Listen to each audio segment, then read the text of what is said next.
seringkali sombong dan lupa diri.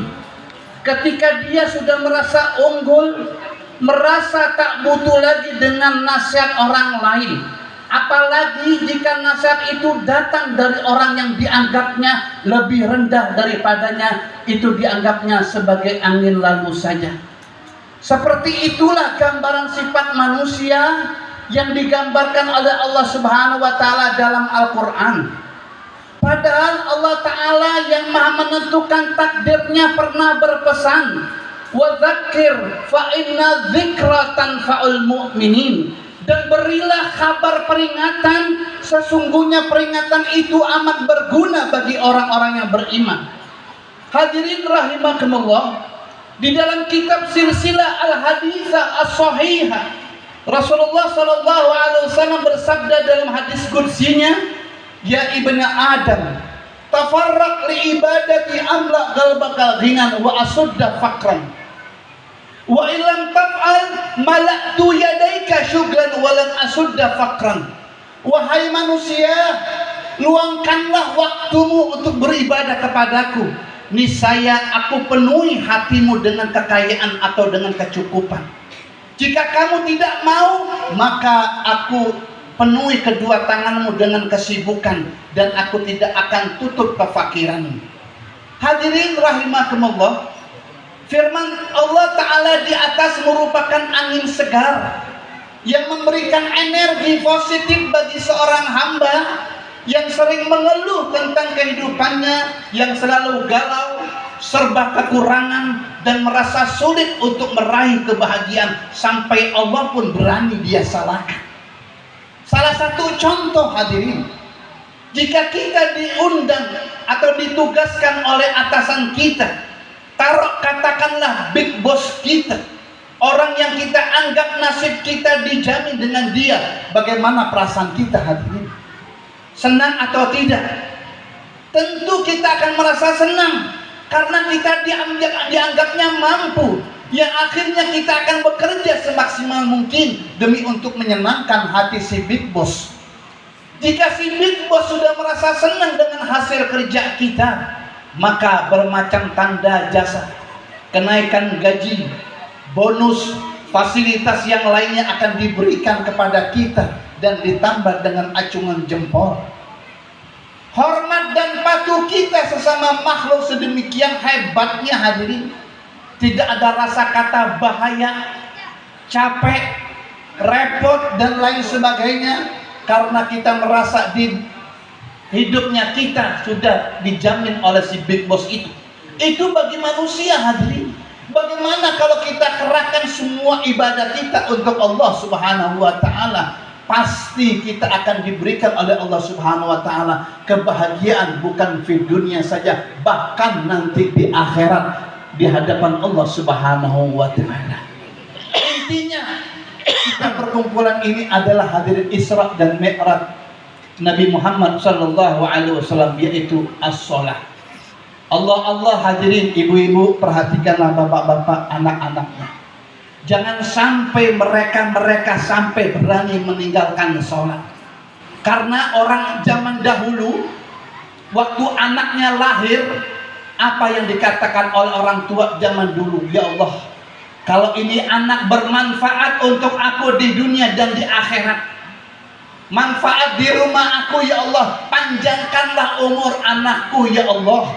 Tapi kalau anakku ini sudah besar jadi bumerang di rumah keluargaku, kepada istriku dan kepada aku sebagai suaminya, jangan kau panjangkan umur mereka ya Allah. Itu orang-orang dulu hadirin, berani mendoakan anaknya seperti itu hadirin. Makanya oleh karena itu ibu yang punya keturunan, anaknya ada yang 2, ada yang 3, ada 4, jagalah anak-anak kita. Jangan sampai anak-anak kita durhaka kepada orang tuanya. Kalau seorang anak sudah berani kepada orang tuanya, jangan harap hidupnya akan bahagia di dunia wal akhirat.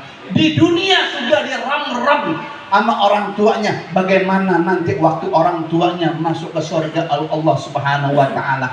Anaknya berkata, "Ya Allah, aku tidak reda orang tuaku masuk surga, aku masuk neraka. Apa kata Allah? Kenapa? Karena aku selama di dunia tidak pernah dikenalkan satu huruf minal Al-Quran, satu huruf dari Al-Quran. Ya Allah, akhirnya orang tuanya masuk neraka jahanam, anaknya masuk surganya Jannatul Naim. Mau bilang apa Bapak? Bapak boleh mengatakan, Habib ini istri saya. Ibu boleh mengatakan, Habib ini suami saya.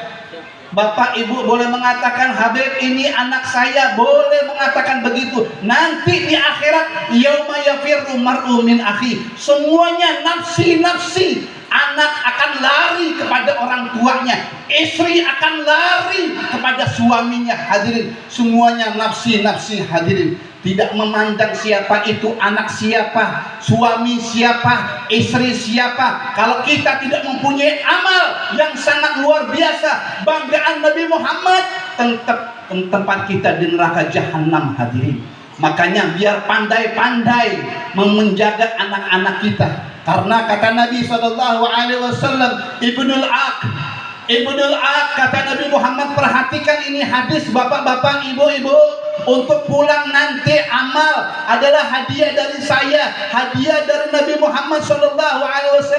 Perhatikanlah hadis Nabi. Ibnul Aq la yadkhulunal jannah, Ibnul Bar la yadkhulunan nar. Anak yang durhaka atau anak yang berbakti tidak bakal masuk neraka jahanam. Anak yang durhaka tidak bakal masuk surganya Allah Subhanahu wa ta'ala. Makanya orang-orang terdahulu kalau anaknya dari mana-mana ditanya sama orang tuanya, nak sudah sholat belum nak, sudah sembahyang atau belum nak, jam 9 masuk nak. Orang anak zaman dahulu taat nggak zaman anak sekarang. Betul. Anak zaman sekarang beda sama anak zaman dahulu. Kalau anak zaman sekarang manggil orang tuanya papa, mama, pakai kutik-kutik begini. Hadirin, kalau anak zaman dulu tidak, dibilangnya sama orang tuanya ngerti. Nak masuk jam 9 nak, ayo tidur. Iya mama, iya papa. Kenapa? Kok anak zaman dahulu dengan anak sekarang beda bangornya? Hadirin, kenapa? Karena yang dimakan oleh orang tua zaman dahulu bersih-bersih. Hadirin, minumnya bagus-bagus. Hadirin, makannya yang dimakan halal, yang diminum halal. Makanya kata Nabi, man akalal halal atau abjawaru sya'a am abah.